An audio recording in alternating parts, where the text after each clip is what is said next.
and we're going over three biggest rises and three biggest falls in college football in 2020.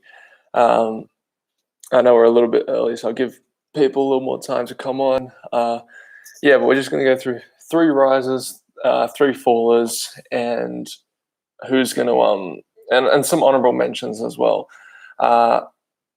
There, just a disclaimer: there are teams that I think could rise and fall more than these ones, but I just wanted to kind of stick with relevant teams, like teams that will actually have an impact on the college football landscape. I don't know about like Western Kentucky or something like that. Maybe they'll be good or terrible or whatever. I didn't bother really looking into that. So we're just sticking mostly like Power 5 teams. And there will be teams that will rise and fall and won't do as well. There are teams that could make the college football playoff for the first time or whatever, but they're only on the fringe last year, so it's actually not that much of a rise. That's kind of the idea. So without further ado, I might just get into it. So the three biggest, I'll start with fallers first. The biggest faller that I have this year, the biggest faller that I have this year is Baylor. And that's kind of low-hanging fruit a little bit, but it is true. Like, they lose their head coach, Matt Rule, who was, inherited like a 1-11 team or something like that. And all of a sudden gets them as high as like rank 7 or something like that, gets them to the Big 12 championship. Amazing job. And you know how it was him as well. Like, you know it was him and not just a star player, because they had no one in the Heisman conversation. I don't really think they had anyone up for finalist awards at any position. Maybe I'm wrong with that, but I don't think so. And the Carolina Panthers offered him so much money to become the head coach. Like, what does that tell you? Matt Rule clearly is a fantastic football coach. He probably wasn't there for long enough for Baylor to really increase its recruiting prowess. Like, they're still like in the low 20s, kind of mid 30s range of overall recruiting classes, which is okay. But if you're getting them to a top 10 team with that kind of talent, you've done an amazing job as a head coach, and their replacement just isn't going to do that. Dave Aranda was a great defensive coordinator at LSU, but I really just don't think he has a chance, especially in 1 year, to keep Baylor anywhere near where they were in 2019. So, I have Baylor falling a lot. I'd be surprised if they're ranked by the end of the year. They'll no doubt get there just because of like benefit of the doubt in last year, and they've got a little bit of like an all right amount of returning production. So I don't think that Baylor will come close. They'll be lucky if they're ranked between 20 and 25. I think Dave Aranda will have done a good job this year. So the next team I have falling quite a lot is Michigan State. So similar situation here. They lose a great head coach. Mark D'Antonio was only 11 teams have ever made the college football playoff, and Mark D'Antonio got Michigan State there, which is quite amazing considering they're a developmental program. They play in the same league as Ohio State, Michigan, Penn State, Iowa. So they'd face quality competition, and they won the Big Ten a couple of years ago. And just with whatever's going on right now with Michigan State and this whole scandal that Mark D'Antoni had to leave the day before National Signing Day or whatever, or the day after, like, that's really not a good look. Something's obviously very, very wrong there. And they've had their kind of controversies in the past. Their recruiting has really fallen off dramatically. So a couple of years ago, when they were kind of fresh off their berth in the playoff, they were getting some sought-after guys, and they'd always been kind of a 3-star program. And then they kind of picked that up a little years. Their recruiting just absolutely stunk. Like, it fell off so much. This year was terrible. I think people can kind of see the writing on the wall. And 33 last year. So, and they only have they only have 7 early enrollees. Like, the days of having guys like Malik McDowell and, I guess, that's just like, it's over for Michigan State. I think this is one of the most successful tenures in their school's history, and I think it's run its course. Now Mark D'Antonio's gone.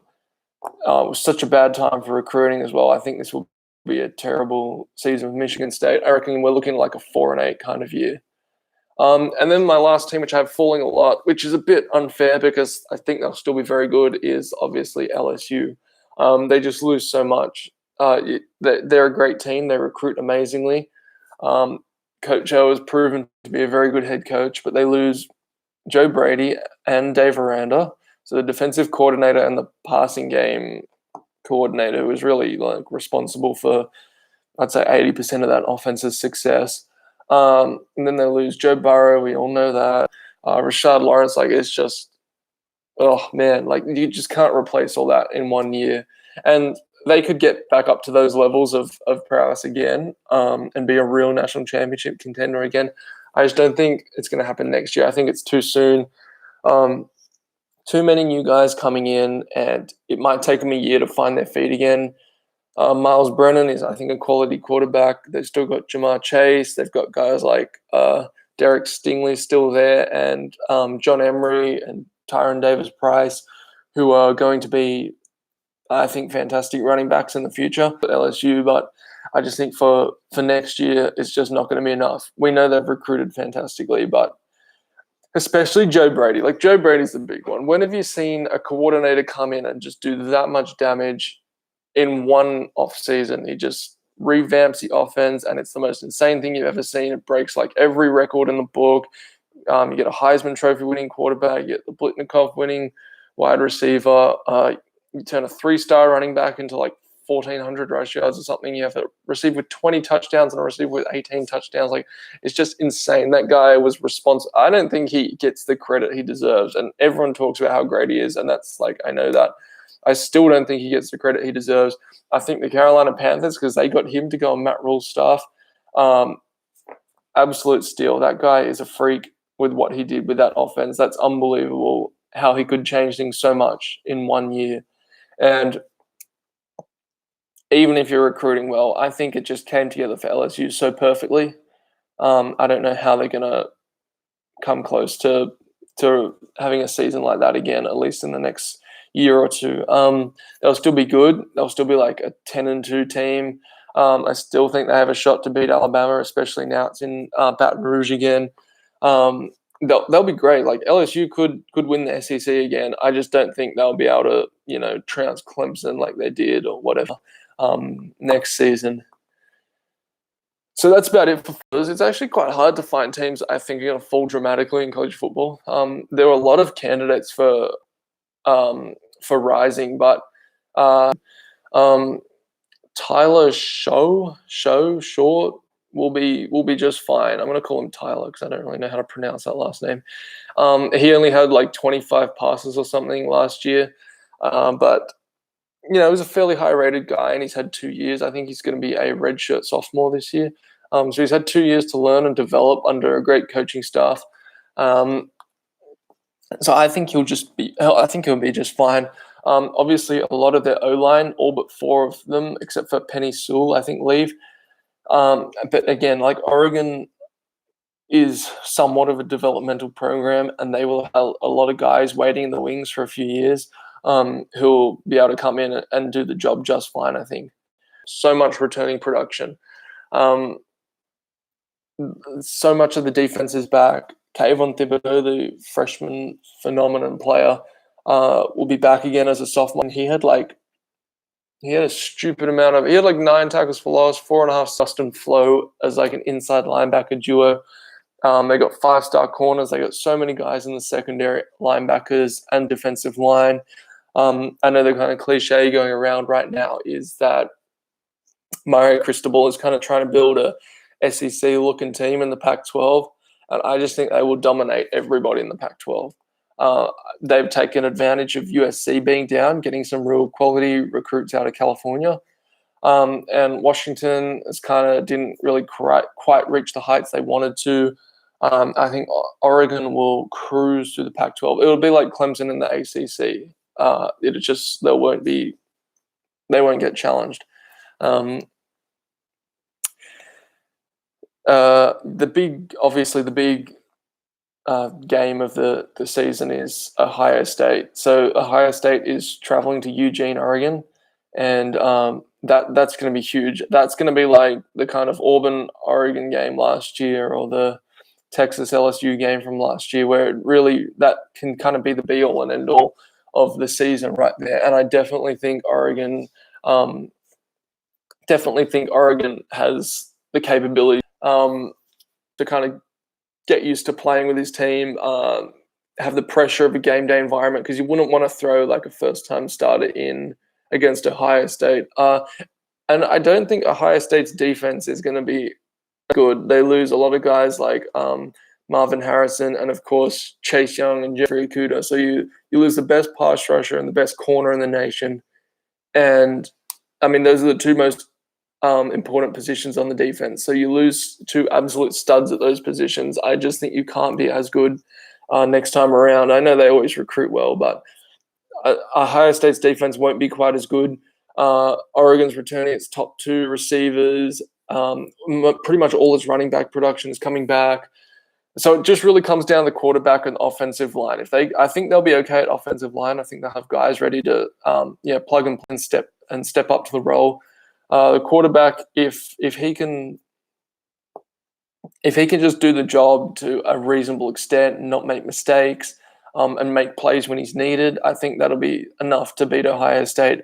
Now, Ohio State's offense is going to be fantastic, and some of those true freshmen who will inevitably start on the Oregon defense will be tested a bit. But that's why I like that North Dakota State game as well, because it kind of gives them the chance to, get their feet wet and understand what college football is all about.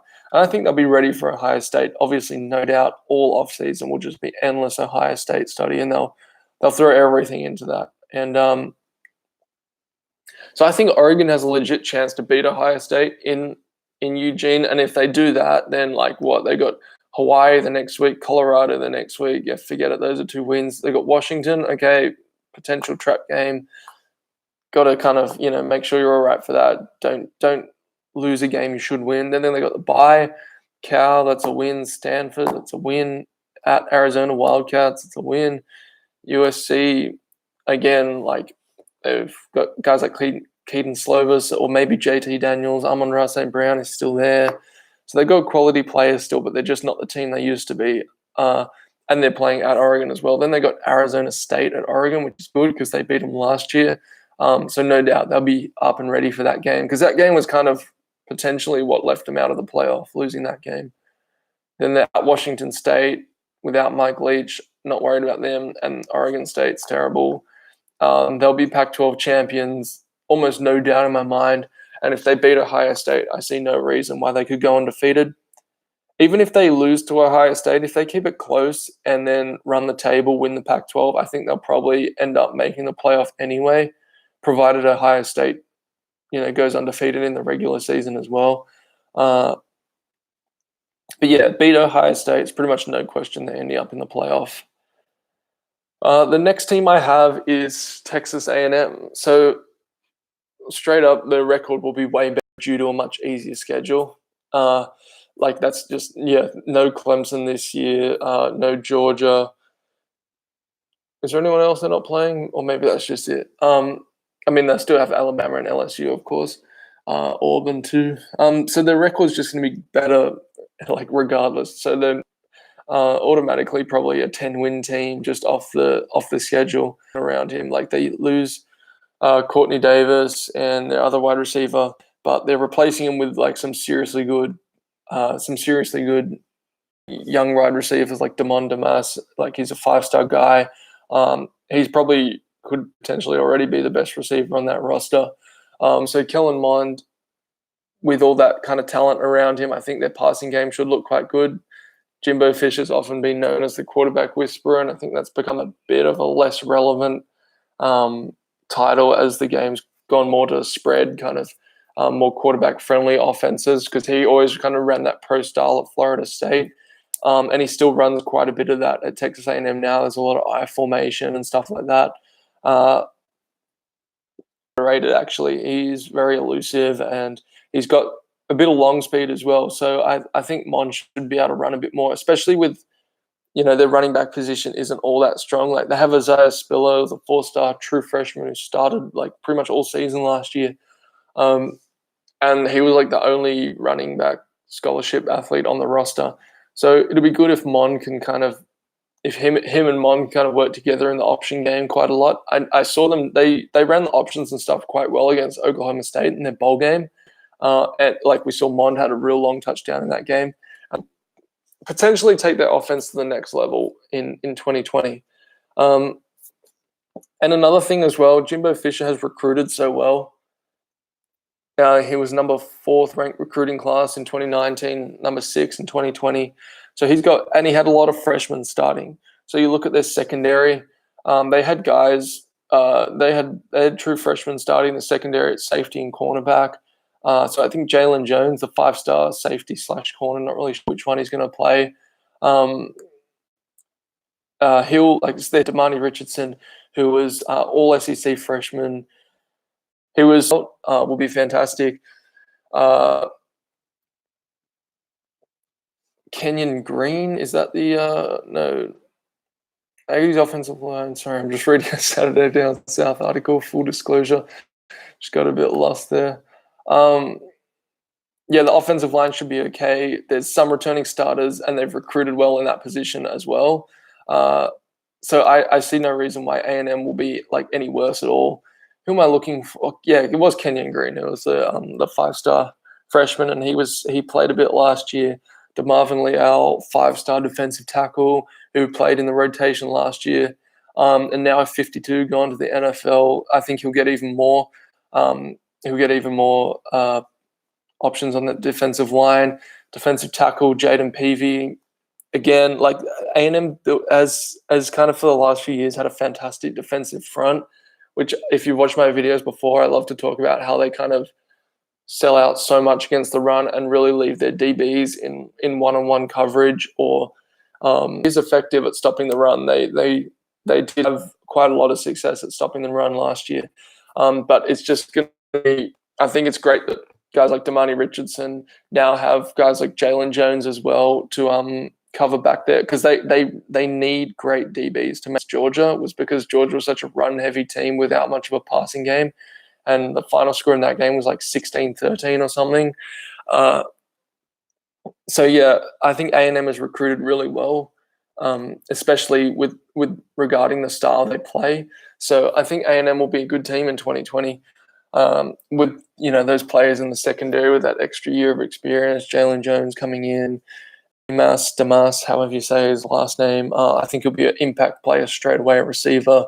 Isaiah Spiller with an extra year under his belt kind of won't be thrown into the deep end like he was last year, and hopefully can kind of take that last little step that he needs to take to kind of be thought of as a real elite quarterback in the SEC, and play himself into a higher draft pick. And I think that's going to happen if he's allowed to kind of move around a bit, because with this largely pro-style system they run, it can be a little unfriendly to a guy who's more mobile like him. And I think he could be used much better if he was allowed to run around a bit. And so my last team is a bit of a dark horse team that a lot of people are hyping up this year, and that is the Oklahoma State Cowboys. So Chuba Hubbard, I think it's Chuba Hubbard, he's really good. He's so elusive, great lateral ability. He just always makes the first guy miss, and then he can take off. I think if he can shave 0.05 seconds off his 40, he could be really elite.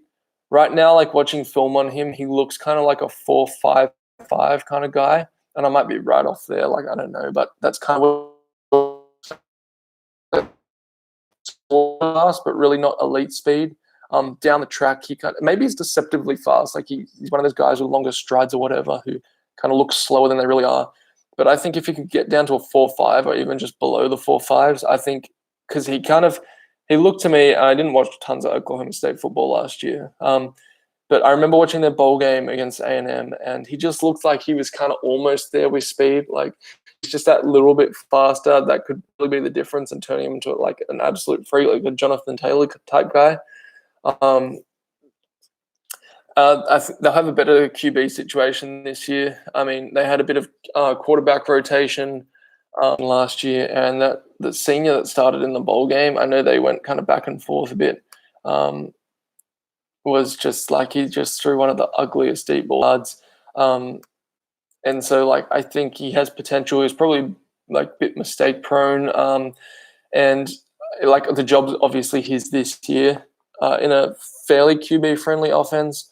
Drew Brown was the guy's name, and I just thought he was just quite a terrible player.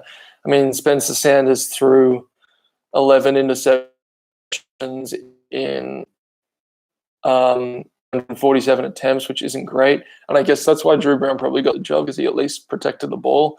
But, Sanders could match as well, and that's going to add like another kind of dynamic element to their game. It really takes the pressure off Chuba Hubbard to kind of carry the load in the run game, because they didn't really have they had LD Brown, who had 40 carries last year, but that's kind of not really that much. Hubbard had 328 attempts, so a long of 92. So I guess he does have some long speed with 21 touchdowns on the ground. Like, that's insane. So I think they'll really want Spencer Sanders to kind of help open up the run game with plenty of option play and stuff like that. If he can get this deep ball going, I think that'll be really great for, obviously, the next guy everyone's obsessed with who's coming back, Tylan Wallace, who was a Blitnikoff finalist like the season before last. Braden Johnson as well looked like a great deep threat. He just had quite bad hands. And I think that's kind of one of those things, like hands is something you can coach quite easily, especially like with the amount of training these guys have to do. He had 22 average yards per catch. And in that bowl game, again, like I said, against A&M, he was really, he got open deep quite a bit, and Drew Brown just kind of couldn't really hit him, or he would throw it up there and Braden Johnson couldn't make the contested catch just because I just didn't think he had very good hands. And so if he can work on those, the combination of him and Tylan Wallace with like Dylan Stoner as more of the kind of possession guy underneath, that's going to make a great wide receiver trio. They're getting so much of their defensive production back as well, so they're really not losing all that much. And Mike Gundy's a fairly good coach. Like, he's not anything fantastic. They return, according to this ESPN article I'm looking at right now, they return 86% of defensive production. And now the Oklahoma State defense is never really that much to write home about. But I mean, you can't complain, can you? With all those guys coming back, and then they're kind of the big playmakers on offense. If Tylan Wallace can stay healthy and kind of get to that form he was last year, I think they could really make a run for it. And so just looking at their schedule, like they open with Oregon State, that's a win. Then they got Tulsa, that's a win. Then Western Illinois, that's a win.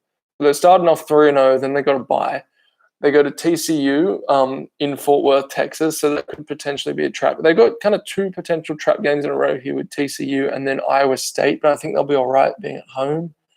Brock Purdy, you never know what he could be playing like next year. But if they can get through those two games without a loss, get to 5-0, then they got Kansas, that's a win. Then they got the big one at Oklahoma. It's still most likely going to be a loss. I mean, they can get the job done, but I'm not going to bet for them against Oklahoma. So let's say right here that they're 6-1 after the Oklahoma game. They got Texas Tech, that's probably a win. Baylor, I think that's a win because Baylor, I just don't think will be good next year. West Virginia, probably a win because that's at home. Then they're at Kansas State. Again, I still think that is a win. And then Texas, the Texas Longhorns at home in the last week of the season. That's a 50-50 because they did beat Texas 2 years ago. And did they beat them last year? Let me look that up. Sorry, I should know it's bad. It's great. So there you go. Okay, Texas did beat them last year, but it was a close one, and it was in Austin, so it was 36-30. In Austin. So I don't see a reason why Oklahoma State can't beat Texas. Now, with a team of sort of less quality players, it's very likely that somewhere other than Oklahoma they slip up and have a second loss. But I think it should still be enough to get them into the Big 12 championship, which will probably be against Oklahoma. And if that's the case and they win, I don't think they're making the playoff. Just with 1 or 2 losses, I mean, a lot would have to go right for just sneak in there. I don't think they're making the playoff, but I think they could be a top 10 team by the end of the year if they keep it. They could be a bit like Baylor was this year, I think, but more exciting because they got real playmakers. And so I had to do 2 honorable mentions, and I don't want to be an SEC home here, but well, I mean, yeah, well, I'm not going to be biased to these teams because they both play in Georgia's division. But that's South Carolina and Tennessee. I think I see those 2 teams as potentially rising quite a bit in 2020. So when I would watch South Carolina on film, I would always see a bunch of very kind of passive players who didn't look like they could play the run too well, didn't look too physical, didn't really dominate the line of scrimmage. And I think with the recruitment of Jordan Birch and last year's 5-star Zach Pickens, I think that's immediately what they need to kind of go to another level. Obviously, lose Javon Kinlaw, and neither of those guys will probably play to his level this year. But you'd rather have kind of 2 very good players than 1 super good player, I think, when you're on the defensive line. I guess that all depends on your scheme, really. But that's where they needed help the most, was kind of that defensive front, because they would just get pushed off the ball and other teams could run all over them. I don't think Will Muschamp is a great coach, but I think with Ryan Helinski coming back, Marshawn Lloyd coming in as well, he's built like a proper pro running back. He's got great size. He looks the part. He was a 5-star for a minute, and he was recruited heavily by like Georgia. So he's the real deal, and I think he'll get reps straight away because they lose like Tavion Feaster from last year and Doddle as well. So yeah, I think South Carolina will be a fantastic team. No, I take that back. They won't be a fantastic team, but they will be much more fantastic than they were last year. And they beat Georgia. They were 4-8 team and they beat Georgia. So like that kind of tells you a few things, right? Like that if they catch a team, they could catch a team napping and get quite a sneaky win there, like a Florida or something like that. South Carolina, to take the leap, really needs to be able to beat guys like Missouri, Kentucky, and yeah, teams like that. So I don't think they're going to be a very relevant team, but I think they are going to add like at least 2 or 3 to their win total. And then Tennessee as well. Like Tennessee was a 10-win team if they didn't lose to BYU and Georgia State. That's just unbelievable. Their offensive line, they've got Trey Smith back. They've got their 2 5-star tackles, Darnell Wright and the guy's name escapes me. And then they got freaking Cade Mays transferring from Georgia, which is infuriating because Cade Mays, especially in the run blocking department, would just humiliate guys. He was a bully on the field. He's a great offensive lineman, former 5-star. So Tennessee's offensive line is all of a sudden one of the best in the country. They've got Garantano back. They've got Brian Maurer back, and they have their future in Harrison Bailey as well. So that'll be a legit QB competition, which is probably something they need. They lose Juwan Jennings, but ultimately I just think they've recruited well enough in the last 2 years to kind of be all right on offense. And because the quarterback and the offensive line is the main potatoes of an offense, and I think they'll be okay in both those areas. One of the guys from that quarterback battle will emerge. Brian Maurer certainly showed flashes of potential. Garantano's very hot and cold, and you never know what Harrison Bailey could come in. He could be the next like Sam Howell or whatever. So I think Tennessee will be all right next year. They'll definitely win all their cupcake non-con games this year, unlike last year. Their defense is well coached. Jeremy Pruitt really knows what he's doing. Like, that guy is a great football coach. He knows what he's doing. And the defense plays a run very well, which is still critical in the SEC. They're playing Oklahoma early in the season, and I don't necessarily think they'll be able to – I'm pretty optimistic about like a bit of an SEC East resurgence this year. Just as long as none of them beat Georgia, that's all I kind of care about. But yeah, let me know what you think in the comments. No doubt I will have made some mistakes and some bad calls because I've gone kind of live straight off the dome.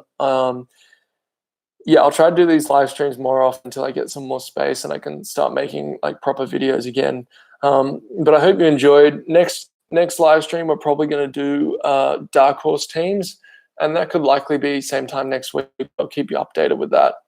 All right, thanks for listening. I hope you enjoyed. Leave a comment.